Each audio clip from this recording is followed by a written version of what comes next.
शिव भवानी रुद्राणी सर्वाणी सर्वमंगल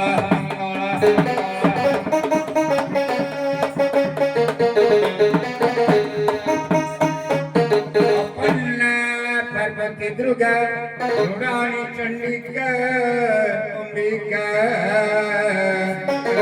आद्या दक्षिणी शैव गिरिजा मिनोतात्माजा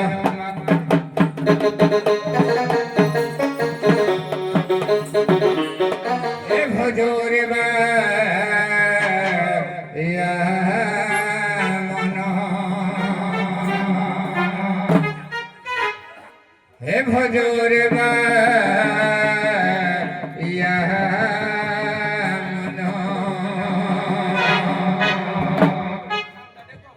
पंचोदेवं को चरण भजोरे राइया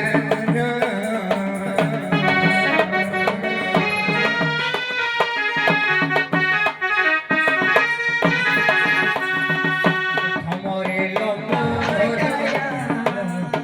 पार्वती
लक्ष्मी देवी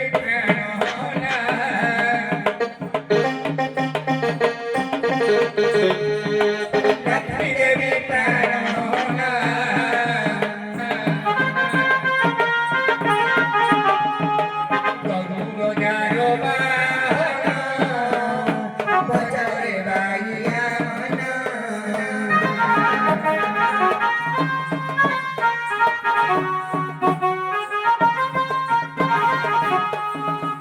Diore Soda Shiva Parvati Devi Balhava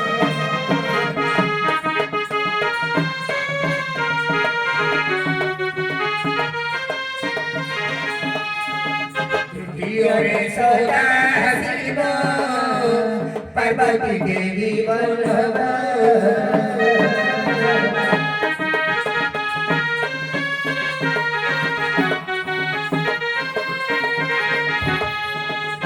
Sopana Kori Prabhu Sopana Kori Prabhu Sodaro bahana bajare baiya mana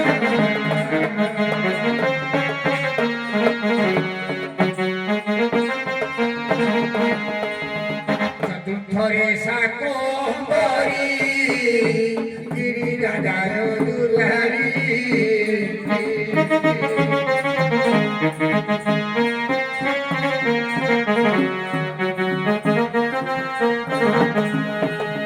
Chaturthare Sakombari Giridharo Dulhari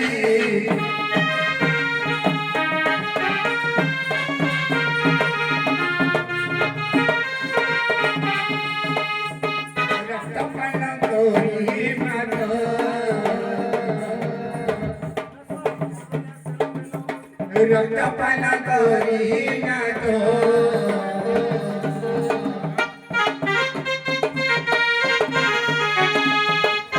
Sodaro bahana bajare baiya mana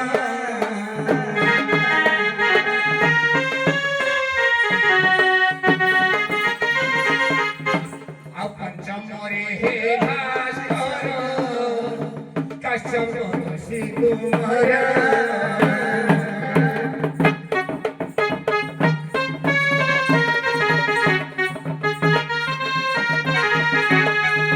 Panchamore he bhaskara Kashyapa Kumara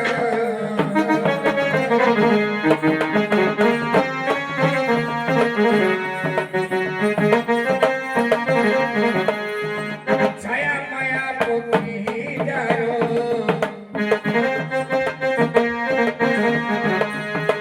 Chaya Maya Putri Daro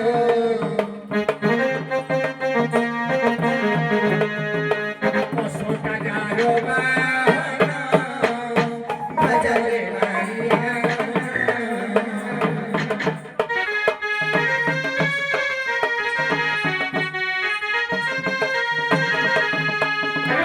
Chode Gompo Charane Natho Swami Surabhone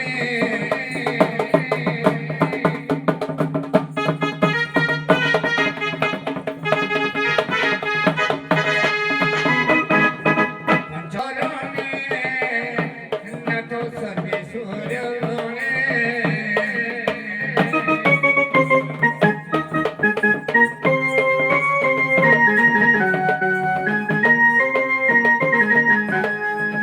Korola Gamore Koro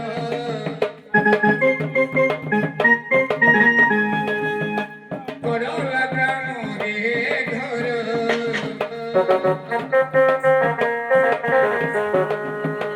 Brahmana Somaju Jane Bajare baiya mana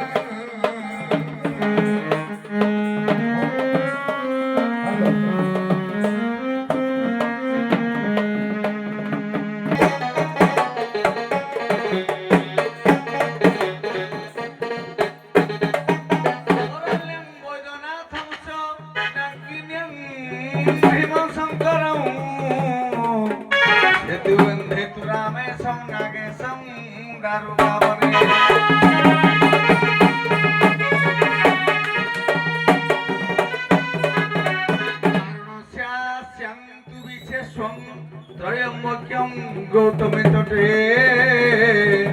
हिमालये तु केदारं घोषमिषं शिवाय।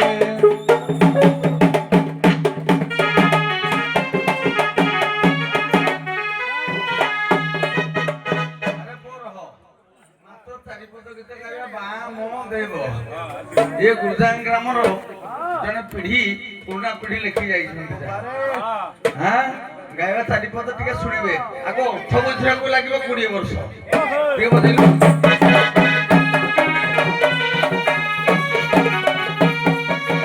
हे वामदेव काम दर्प प्रभवा वाम प्रस्ताप रखं किद शिवा तीटा अर्थ तीटा अर्थ जे पंडित जे बुझि पाइबो हे बादन्य डम्बरुवाद्य संभवा व्यास रूपाधीसुर सर्वदेवा हे बाणर खपंचटी बाणर खपंचटी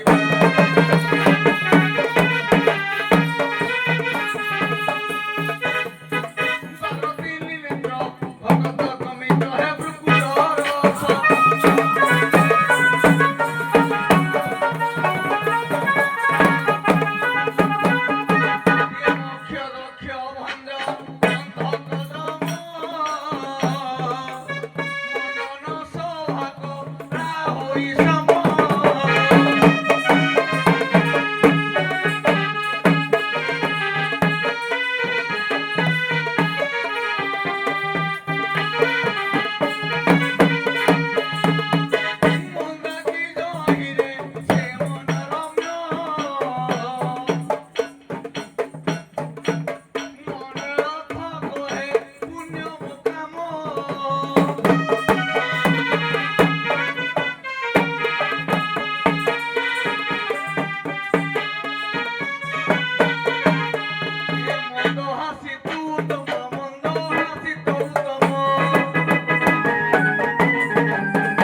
मनर वेदना किए से जानिबो है जानु थांती सर्व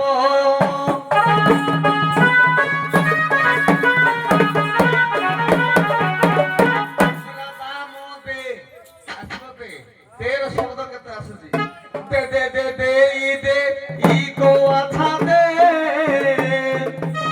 देव गुरुंकु जी नी पारे भागे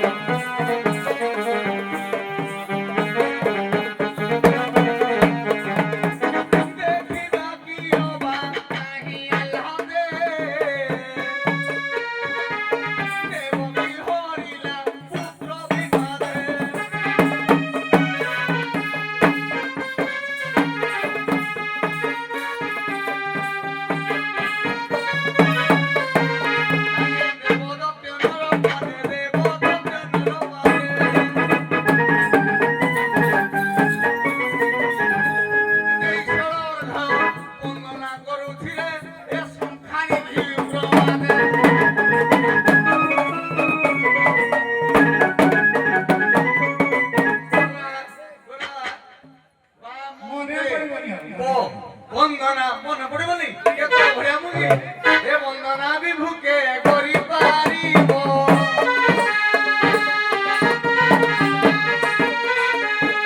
পরবড় বুদ্ধিমানব বড়া হইছতি পদ্ম উদ্ধব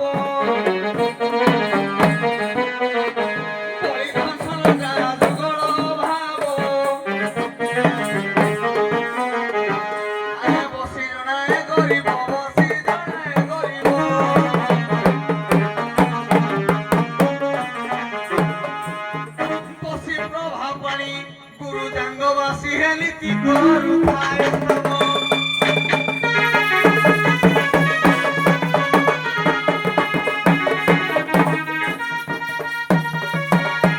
आज्ञा अरे किदी की तो ठिया हो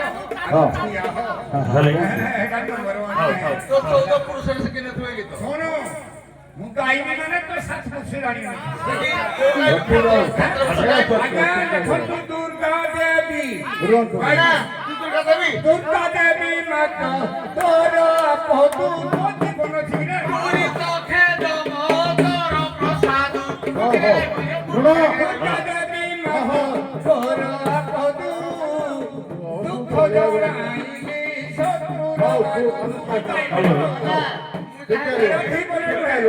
ଆପଣ ଶୁଣନ୍ତୁ ଏଟା ଧୀବର ନୁହେଁ କଟୁ ବାବୁ ବିନୁ ବାବୁ ଆମର ବିଚାରପତିଙ୍କର ନିଷ୍ପତ୍ତି ଶେଷ ନିଷ୍ପତ୍ତି କାରଣ ବିଚାରପତିଙ୍କୁ ପୁରା ପଣ କି ଆଚ୍ଛା ମନା କରୁଛନ୍ତି ବ୍ରେକ୍ ମାରିଲେ ଗାଡି ରହିଯାଉଛି ଜାଣିପାରୁନା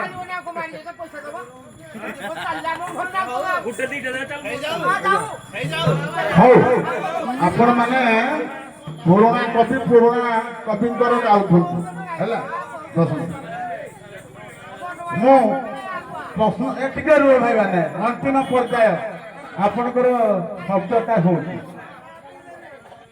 ଆପଣ ତ ଶେଷ ସମୟ ପହଞ୍ଚିଗଲେଣି ଆପଣଙ୍କର ଆଶା ମୁଁ କରିପାରୁନି ତଥାପି ଦଉଛି ଯେ ବନ ଚାଷ ବୈଦେଶ ବିଳାସ କବି ସମ୍ରାଟ ଉପେନ୍ଦ୍ର ଭଞ୍ଜ ହନୁମାନଙ୍କୁ ଯେତେବେଳେ ପଠେଇଲେ ଯେ ସୀତାଠାରୁ କରିବା ପାଇଁ ତେଣୁ ହନୁମାନ ପଚାରିଲେ ପ୍ରଭୁ କୋଉ ଲଙ୍କାପୁରରେ ଅନେକ ନାରୀ ଅସୁରୀପୁରୀ ତେଣୁ ମୁଁ ସୀତା ବୋଲି ଜାଣିବି କେମିତି କୋଉ ଜଣକ କାରଣ ମୋ ମାଆଙ୍କୁ ଦେଖି ନାହିଁ ତେଣୁ ଭଞ୍ଜ ସାହିତ୍ୟ ପ୍ରମାଣ କଲେ ମୁଁ ତାହେଲେ ସାହିତ୍ୟ କିଛି କରିପାରିଲି ନାହିଁ ପବନାବାବୁ ବସିଛନ୍ତି ତେଣୁ ନାଇଁ ଏଇଟା ସରିଗଲା ବା ସରିଗଲା ତେଣୁ ସେ ଯୋଉ ପଦଟି ଲେଖା ଅଛି ସୀତାଙ୍କର 6ଟା ନାଁ ଆପଣ ତ ଏଇନା ଦୁଟା କେତେ ଟିଟା ଟେରେ କେତେ କମ୍ପିଟିସନ ଆଉ ବହୁତ ବି ଦୁଃଖ ଲାଗୁଛି ଏ ମଞ୍ଚରେ ଛୋଟ କଳାକାର ନାବିକ ହାରି ସେମାନେ ଟିକେ ରେରା ବେବା କହିକିରି ହେଲେ ଚଳିଯିବ ଆପଣ ମାନେ ପୂଜାର ଆସନରେ ବସିକିରି ନାଇଁ ନାଇଁ ସାର୍ ସେ ଘା ହେଇଯାଇଛି ଆମେ ଦୁଇ ସାଙ୍ଗ ଯୋଉ ସାଙ୍ଗ ଆପଣ ବାହାରେ ହେଇପାରିବେ ମଞ୍ଚରେ କହିଲେ ସେଟା ଆମକୁ ଅସମ୍ମାନ ହଉଛି ଘା ହେଇଯାଇଛି ଘା କରିଦେବି କ୍ୟାନ୍ସର ହେଇଯିବ ଏଭଳି ଭାଷା ବିଶେଷ କରି ଆପଣ ମାନଙ୍କ ଶୁଣିବା ଠିକ ହଉନାହିଁ ହଉ ତେଣୁ ସେ ପଦଟା ଜାଣିଛନ୍ତି କି 6ଟା ନାଁ ଆସିବ ବନପ୍ରାସ ବୈଦେଶ ବିଳାସ ଭଞ୍ଜଙ୍କର ସୀତାକୁ ବିବୁଧେ ଜନେ ଘେ ନମ ବିରବି ବିଶାଳ ରୂପେ ଆଦତେ ଭାବି ହଉ ବୈଦେଶ ବିଳାସ କଲେ ବି କଲେ ଅନୁସାର ଲାଗିଲା ଟିକେ ସାର୍ ହଉ। ସେ ପଦ ଟିକେ ୟାଦ ରହୁନି ହଁ। ବୈଦେହୀ ନେଇ ଯେ ମୁଁ ହେଟା କହୁନି ତେଣୁ ପ୍ରଥମ ହେଲା ବୈଦେହୀ ପଦଟା କେମିତି ଗୁଡେ କହିଲେ ଘୋଷା କହିଲେ ଏମିତି ସମସ୍ତେ କମି ଘୁଷି ହଁ ହଁ ହଁ ହଉ ପ୍ରଥମ ହେଲା ବୈଦେହୀ ଜାନକୀ ଏବଂ ସୀତା ତାପରେ ଆମର ଯୋଜନଗନ୍ଧା ଚାଲ ଏବଂ ଆଉ ଗୋଟେ ହେଲା ହଉ ହଉ ଚାରିଟା କହିଲେ ଆଉ ଯୋଉଟା ପୂରଣ କରନ୍ତୁ ଉଭୟ ଖୁସି ଆଜ୍ଞା ମୈଥିଳି ମୈଥିଳି ମୈଥିଳି ପାଞ୍ଚ ଆଜ୍ଞା ପାଞ୍ଚ ହେଲା ମୈଥିଳି ଗୋଟେ ହେଲା ବୈଦେହୀ ଗୋଟେ ହେଲା ଜାନକୀ ଜନକ ରାଜାଙ୍କର ଝିଅ ଜାନକୀ ମୁଁ ସାର୍ ହେଲା ଗୋଟେ ମନେ ଗୋଟେ ହଉ ପଦଟା କହିଦଉଛି ଗଣ ପ୍ରାସ ବୁଝିବ ପୁଣି ସହଜେ ସୀତା ସର ନାମ ସେ ଯେ ବୈଦେହୀ ପାର୍ଥବୀ ଜାନକୀ ମୈଥିଳି ଯୋଜନ ଗଙ୍ଗା ସୀତା ଯେ ବୁଝିବ ପୁଣି ସହଜେ ସୀତା ସର ନାମ ସେ ଯେ ବୈଦେହୀ ପାର୍ଥବୀ ଜାନକୀ ମୈଥିଳି ଯୋଜନ ଗଙ୍ଗା ସୀତା ଯେ ଭଞ୍ଜ ସାହିତ୍ୟର ଅଛି ହଉ ସଭା ପ୍ରଶ୍ନ ଯିବା ଶ୍ରୀଖଣ୍ଡୀଙ୍କ ଔରସରୁ ଆପଣ ଆଗ ଆସିଥିଲେ ହଁ ଶ୍ରୀଖଣ୍ଡୀଙ୍କ ଔରସରୁ 2ଟା ପୁତ୍ର ଜନ୍ମ ହେଇଥିଲେ ସେ ପୁତ୍ର 2ଟାର ନାଁ କଣ ଶ୍ରୀଖଣ୍ଡୀଙ୍କ ଔରସରୁ 2ଟା ପୁଅ ଜନ୍ମ ହେଇଥିଲେ ସେ ପୁଅ 2ଟାର ନାଁ କଣ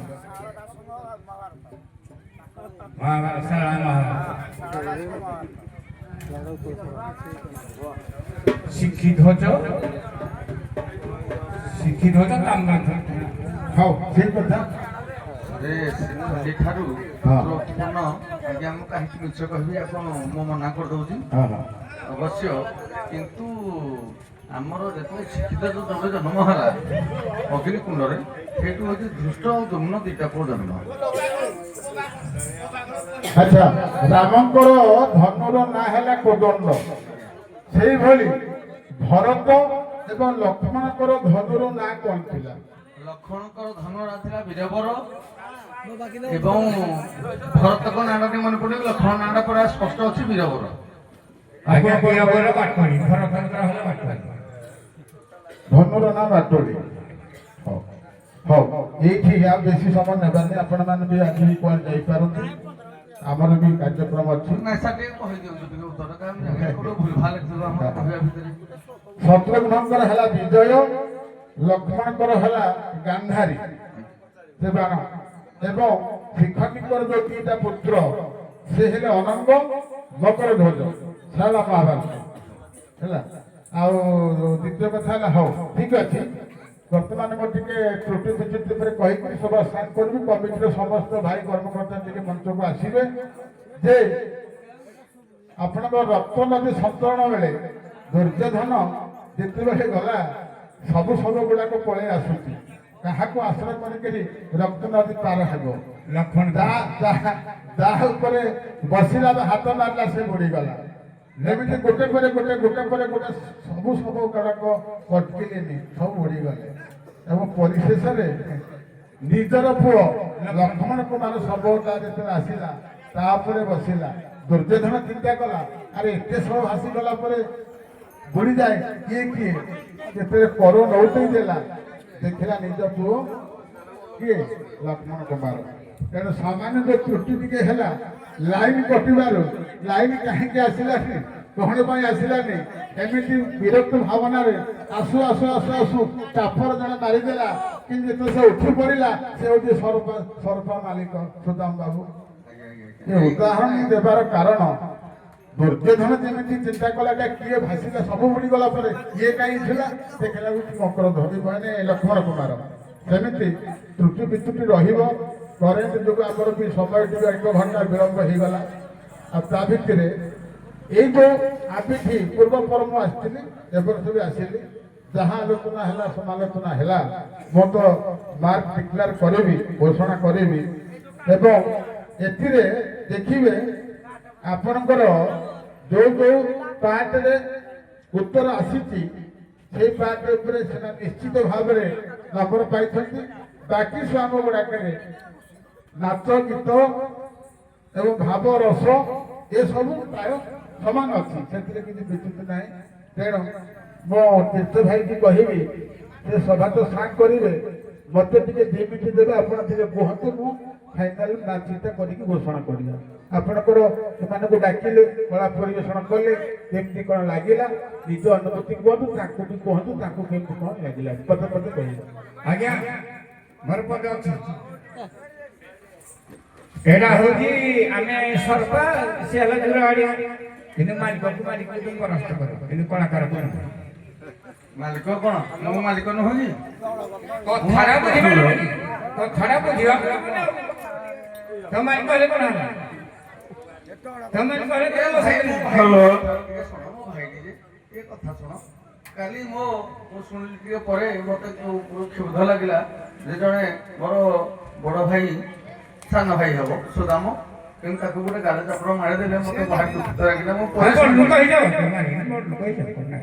କିନ୍ତୁ ନାଇଁ ପରେ ମୁଁ ଟିକେ ଆଜ୍ଞା ଦେଖନ୍ତୁ ଭାଇ କିନ୍ତୁ ମୁଁ ତ ଜାଣିଥିଲି ମୁଁ ନାଚ କରିବି ନାହିଁ।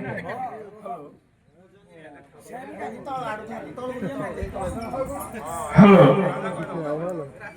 ଦେଖନ୍ତୁ ଭାଇ ଆମ ଏଇ ଆମ୍ବିଠି ଗ୍ରାମ ଇଏ ବି ପୁରୁଣା ଦଣ୍ଡୁଆ ଏଠି ବି ବନମାଳୀ ସାର୍ ଆମର ପ୍ରଫୁଲ୍ଲ ସାର୍ ଆମ ଏଇ ପାଖାପାଖି ମାନେ ଆମେ ଭାରି ଦଣ୍ଡପ୍ରେମୀ ବି ଏବଂ ଆପଣମାନେ ହେଉଛନ୍ତି ଆମର ବନ୍ଧୁ। କାଲିର ରାତିର ଯୋଉ ଘଟଣା ପାଇଁ ମାନେ ମୋ ଗାଁ ତରଫରୁ ମୁଁ ଆପଣମାନଙ୍କୁ କ୍ଷମା ଭିକ୍ଷା ମାଗୁଛି ଏବଂ ମୋ ଆମ ଗ୍ରାମବାସୀ ଭାରି ଦୁଃଖିତ। ତେଣୁ ଆପଣମାନେ ଯାହା ତ ହେଇଯାଇଛି ତେଣୁ ଆପଣମାନେ ଆମକୁ କ୍ଷମା ଦେବେ। ପ୍ରଥମ ଜିନିଷ ହେଉଛି ହେଲା ଦୁଇ ଦଳ ଭଲ ବି ନାଚ ପରିବେଷଣ କରିଛନ୍ତି। ଆପଣ ଆସିବା ପରଠାରୁ ଯିବା ପର୍ଯ୍ୟନ୍ତ ଯଦି ଆମ ଗ୍ରାମବାସୀଙ୍କ ତରଫରୁ କିଛି ତ୍ରୁଟି ଥାଏ ତାହେଲେ ଆପଣମାନେ ବି ଆମମାନଙ୍କୁ କ୍ଷମା ଦେବେ ଭାଇ, ବୁଝିଲେ କି? ତେଣୁ କାଲିର ଯୋଉ ସମସ୍ୟା ଘଟିଥିଲା ସେଇଥିପାଇଁ ମୁଁ ଆଉ ଥରେ ବି କହୁଛି ଭାଇ ସେ ତାକୁ ଆଉ ଆଲୋଚନା କରନ୍ତୁନି, କଣ ପାଇଁ ସେ ବହିଗଲାଣି ପାଣି। ତେଣୁ ଆମର ଏଇ ଯୋଉ ମଞ୍ଚସ୍ଥ ନାଟକ ଭିତରେ ଆମେ ବି ଭାଇ ରଖିଛୁ ଜଣେ ଜିତିବ ଆଉ ଜଣେ ହାରିବ। ସାର୍ଙ୍କୁ ମୁଁ ପ୍ରଥମ ବି କହିଛି ଜଣେ ଜିତିବ ଆଉ ଜଣେ ହାରିବ। ତେଣୁ କୋଉ ଭାଇ କଣ କେମିତି ତାର କଣ କରିଛି ସେ ହିଁ ତାର ଫଳାଫଳ ଆମର ବିଚାରପତି ମହୋଦୟ ସେ ମୂଲ୍ୟାଙ୍କନ କରିଛନ୍ତି। ତେଣୁ ଶେଷ ପର୍ଯ୍ୟାୟରେ ମୁଁ କହିବି ପ୍ରଫୁଲ୍ଲ ସାର୍ ଆପଣ ବି ଟିକେ କିଛି କୁହନ୍ତୁ, ତାପରେ ସଭା ଶାନ୍ତ।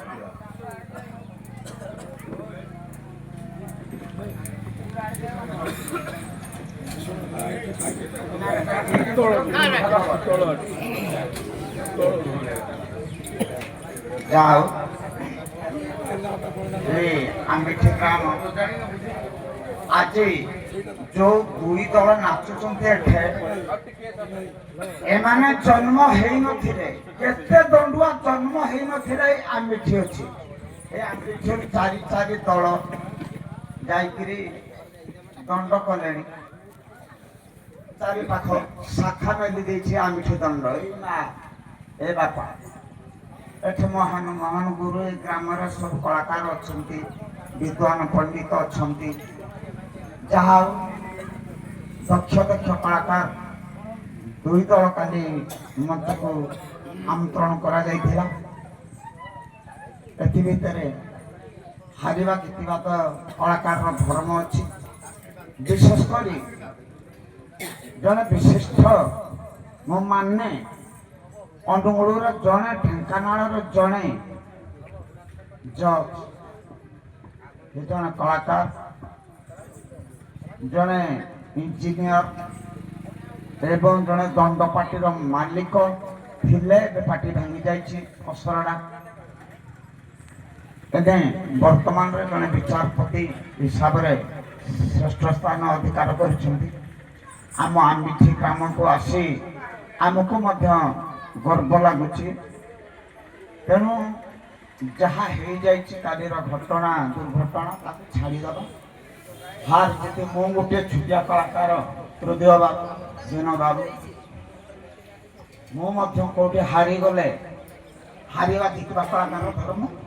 ହାରିଗଲେ କେବେ ଭାଙ୍ଗି ପଡ଼ିନି, ଜିତିଗଲେ କେବେ ଖୁସି ହେଇନି। ଆଜିର ସେଇଭଳିଆ ପରିସ୍ଥିତି, ଯିଏ ହେଲେ ଜଣେ ହାରିବେ, ଯିଏ ହେଲେ ଜଣେ ଜିତିବେ। ଏଥିରେ କୌଣସି ମନ ଦୁଃଖ କରିବା ଦରକାର ନାହିଁ। ତେଣୁ ଯାହା ହବ ଆମ ବିଚାରପତିଙ୍କ ନ୍ୟାୟ ଅନୁଯାୟୀ ଯାହା ସେ ମୂଲ୍ୟାଙ୍କନ କରିଛନ୍ତି, ସେ ମୂଲ୍ୟର କାହାକୁ କେତେ ମୂଲ୍ୟ ଦେଇଛନ୍ତି ଆମକୁ ଜଣା ନାହିଁ। ସେ ମହୋଦୟ ଶେଷରେ ସାଙ୍ଗ କରିବେ, ଏତିକି କହି ମୁଁ ମନ୍ତବ୍ୟ ସାଙ୍ଗ କରିବେ। ଜୟ ଜଗନ୍ନାଥ। ଖାଲି ସର୍ଟକଟ୍ରେ କହିଦେଉଛି ଆପଣଙ୍କର, ଆମେ ଘୋଷଣା କରିଥିଲୁ ବାବାଜୀ ପରେ ତିନିଟା ଛୁଆଙ୍କ ପରେ ସରପା 21 ଥିଲା ବେଳେ ଇଏ ଥିଲେ 21 ଅଧେ, କିଏ ଜୋରାଗାଡ଼ିଆ। ତିନିଟା ପରେ, ତିନିଟା ଛୁଆଙ୍କ ପରେ ହାଫ୍ ମାର୍କରେ ଜିତିଥିଲା ବେଳେ ପରବର୍ତ୍ତୀ ତିନିଟା ଛୁଆଙ୍କରେ ଆମେ ଘୋଷଣା ଟିକେ କରିପାରିଲୁ ନାହିଁ। ସେଇଟା ମଧ୍ୟ ସଭାପତିଙ୍କର ବା ଆମର ଗୋଟେ ନିଷ୍ପତ୍ତି ଥିଲା ଯେ କଳାକାରଟେ ମଞ୍ଚକୁ ଆସିଲା ପରେ ଡିକ୍ଲାର କଲେ କଳାକାରର ଉଦ୍ବେଗଟା କମିଯାଏ। ସେତେବେଳେ କଳାକାର ପହଞ୍ଚି ସାରିଥିଲେ। ତେଣୁ ଆମେ କହିଲୁ ନାହିଁ। ତାପରେ ଟିକେ ତ୍ରୁଟି ବିତ୍ରୁଟି ହେଇଛି, ଲାଇନ କଟୁଛି ବାରମ୍ବାର, ଇଏ ହଉଛି, ତା ଭିତରେ ଘୋଷଣା କରିଦେଲେ କଳାକାର ମନରେ ଟିକେ ଇଏ ଆସେ। ତେଣୁ ଆମେ କହିଲୁ ନାହିଁ, ଏଇଟା ଟିକେ ଇଏ କରିଦେବା, ଲାଷ୍ଟରେ କରିବା। ତାପରେ ଆପଣଙ୍କର ସଖୀ ନାବିକ ଶବର ସବୁରି ଯୋଗୀ ଯୋଗିଆଣୀ এই পর্যায়ে দ্বিতীয় পর্যায়ে ମୁଁ ଯୋଉ ନମ୍ବରଟି ଦେଇଛି ରାଉଣ୍ଡ କରିଛି ସେ ନମ୍ବରଟି ପାଇଛନ୍ତି। ନାବିକରେ ମୁଁ ପଚାରିଥିଲି ଯେ କେଉଁ ଦିନ ଠାରୁ ନାବବନ୍ଧ ସୃଷ୍ଟି ହେଲା। ଯାହା ହଉ ସେ ସମୟଟା କହିପାରିଲେ ନାହିଁ, ରାଜା ପରିସ୍ଥିତି କହିପାରିଲେ ନାହିଁ। ସରପ ନାବିକ ବୈବସ୍ୱତ ମନ, ତେଣୁ ତାଙ୍କୁ ମୁଁ ଖୁସିରେ ଶ୍ରଦ୍ଧେୟ ମାନସକୁ 1 ମାର୍କ ଦେଇଛି। ଉତ୍ତରଟି ଠିକ ଥିଲା। ବୈବସ୍ୱତ ମନ ମାନେ ଶୃଙ୍ଗରେ ଯୋଉଟା କରିଥିଲେ। ଦ୍ୱିତୀୟ ପର୍ଯ୍ୟାୟ ଗଲା ପରେ ସେମାନେ ଆସିଲେ 46 ଅଧେ ହେଇଗଲା ସରପା ଏବଂ 45 ଅଧେ ହେଇଗଲା ଜୁରାଗାଡିଆ। ଗୋଟିଏ ମାର୍କ ସଭା ପ୍ରଶ୍ନ ଆସିଲା। ତୃତୀୟ ପର୍ଯ୍ୟାୟରେ ଯେତେବେଳେ ତୃତୀୟ ପର୍ଯ୍ୟାୟରେ ଆସିଲା କୋଉଟା ବାଇଧନ, ପତ୍ର ଶବର ସୌରଣୀ, ବୀଣାକାର କାରବାଣୀ।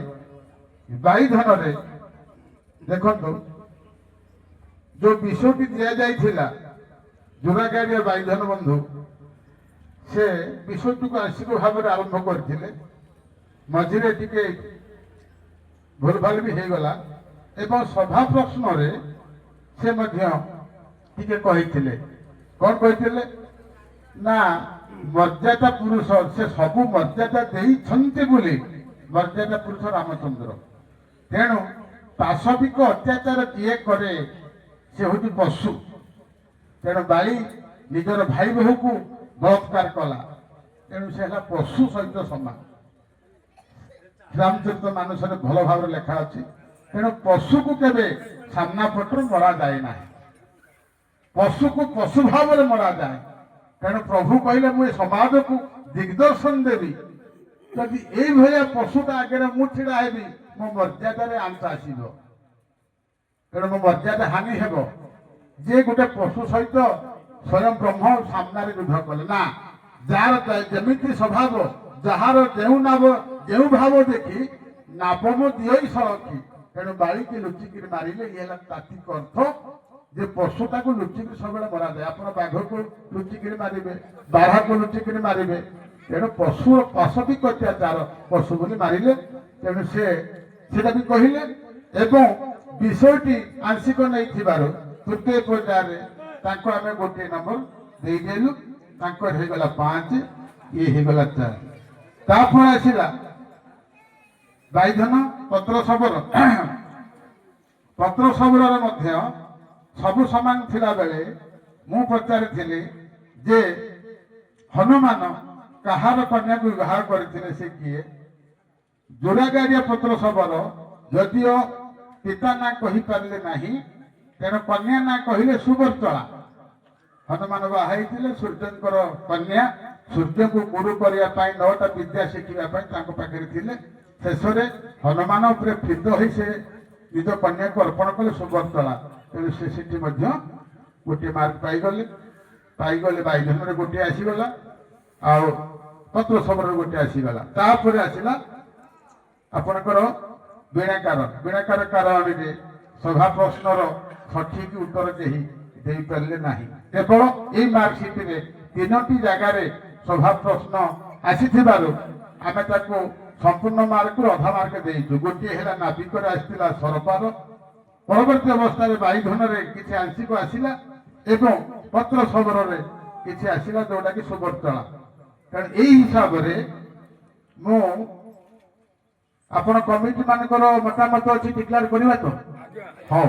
ତେଣୁ ଏଇ କ୍ରମରେ ହିସାବ କରି ଦେଖାଗଲା ଧର୍ମ ନୀତିରେ। ମତେ ତ ମୁଁ ଆକ୍ଚୁଆଲି ଭାବିନଥିଲି ଏଇଟା ସିଲ୍ କପ୍ ରଖା ହେଇଛି। ମୁଁ ଆସିଲି ଏମିତି ଗୋଟେ ସାଂସ୍କୃତିକ କାର୍ଯ୍ୟକ୍ରମ ଫ୍ରେଣ୍ଡଲି ହେବ, କିନ୍ତୁ କପ୍ ଧରେଇ ଦେଇକିରି ଅସ୍ତ୍ର ଧରେଇ ଦେଲେ ମତେ ସାରଥି ହେଇକି ରହିଗଲେ ବନମାଳୀ ସାରେ ପବନ ବାବୁ। ତେଣୁ ଫଳାଫଳ ହେଲା ସରପା ସମ୍ପୂର୍ଣ୍ଣ 66 ଅଧେ ନମ୍ବର ପାଇଥିଲା ବେଳେ ଜୁରାଗାଡିଆ 67 ଅଧେ ନମ୍ବର ପାଇଛି। କେବଳ ଗୋଟିଏ ମାର୍କରେ ଜୁରାଗାଡିଆ ୱିନ୍ କରିଛି, ଯୋଉଟା କି ବାଇଧନ ଏବଂ ପତ୍ର ଶବରର ଉତ୍ତର ପାଇଁ। ଇଏ ହଉଛି ମୋର ଫଳାଫଳ ଘୋଷଣା। ମୁଁ ଟିକେ ଅନୁରୋଧ ରଖିବି, ମୁଁ ସିନା ବିଚାରପତି କିନ୍ତୁ ମୋ ଗାଁ ପାଖର ମୁଁ ତାଙ୍କୁ ଯେତେବେଳେ ନାଚ ଦେଖି ଯାଏ ବାର୍ଷିକା ସହିତ ପ୍ରଦୀପ ବାବୁକୁ, ସେ ପୂଜ୍ୟରେ ବଡ ମାନ୍ୟ। ଏଠି ତାଙ୍କର ନାଚିବା ସମୟରେ ଯୋଉ ନାକରୁ ଟିକେ ସିଙ୍ଗାଣି କିମ୍ବା ଥଣ୍ଡା ଏସବୁ ହୁଏ, ମତେ ବହୁତ ଦୁଃଖ ଲାଗେ। କଳାକାର ଜୀବନ ଏଇଆ। କିନ୍ତୁ ବଡ ଭାଇ ତମେ, ମୁଁ ଏବେ ବିଚାରପତି ଭାବରେ କହୁନାହିଁ, ଭାଇ ହିସାବରେ କହୁଛି ଆପଣ ଯେତେ ଦିନ ବଞ୍ଚିଥିବେ କଳାକୁ ଆଦରି ନେଇଥିବେ ନିଅନ୍ତୁ, କିନ୍ତୁ ମନ ଦୁଃଖ କରିବେ ନାହିଁ। ଆପଣ ହାରି ଯାଇନାହାନ୍ତି, ଆପଣଙ୍କର କଳା ସବୁବେଳେ ବିଜୟ ହେଇକିରି ଅଛି। ତେଣୁ ଆପଣ ଭାବିବେ, ଏଇଠି ଭାବିଥିବେ ଢେଙ୍କାନାଳ ଜିଲ୍ଲା କିଛି କାଳେ କ'ଣ ହେବ କି ନା। ମୁଁ ବାଜିରାଉତ ସଂଘର ଆଡଭାଇଜରୀ କମିଟିରେ ବି ଅଛି, ଅନୁଗୁଳ ସଂଘର ଶାନ୍ତି କମିଟିରେ ବି ଅଛି ଆଡଭାଇଜରୀ କମିଟିରେ। ତେଣୁ ମୁଁ ଦିଟା ସଂଘକୁ ସମ୍ମାନ ଦେଇଛି, ମୁଁ ଏଠି ଅଛି ସେଠି ବି ଅଛି। ତେଣୁ ଏହି କ୍ରମରେ ଆପଣଙ୍କର ଫଳାଫଳ ଘୋଷଣା, ହାରିଲେ ଦୁଃଖ ନାହିଁ, ଜିତିଲେ ବି ଖୁସି ନାହିଁ, କାରଣ ଆପଣ ଅନେକ ଯେତିକି ହାରିବେ ସେତିକି ଜିତିବାର ପ୍ରୟାସ ରଖିବେ। ଏ ହେଲା ମୋର ମନ୍ତବ୍ୟ। ଆଉ ଶେଷ ପଦ କଥା, ଯଦି ଆଚରଣ ଉଚ୍ଚାରଣରେ ଯଦି କାହା ମନରେ କଷ୍ଟ ଦେଇଛି ତା ଦେଇଥାଏ, ତେଣୁ କ୍ଷମା ଗୁଣରେ କ୍ଷମା ଦେବ। ଏବଂ ମୁଁ ଭାବୁଛି ଆପଣଙ୍କର କଳା ବଞ୍ଚି ରହୁ, ଆପଣଙ୍କର ସୁଖ, ଆପଣଙ୍କର ସମୃଦ୍ଧି, ଆପଣଙ୍କର ଦୀର୍ଘାୟୁ କାମନା କରି ଆପଣଙ୍କର ଚଲାପଥ କୁସୁମିତ ହଉ, ଏହା ହିଁ ପ୍ରଭୁ ଜଗନ୍ନାଥଙ୍କ ନିକଟରେ ମୋର ପ୍ରାର୍ଥନା। ଜୟ ଜଗନ୍ନାଥ, ବନ୍ଦେ ଉତ୍କଳ ଜନନୀ। ସାର୍ ମେହେନ୍ତ୍ରାଣୀରେ ପ୍ରଶ୍ନ କରିଥିଲେ ଯେ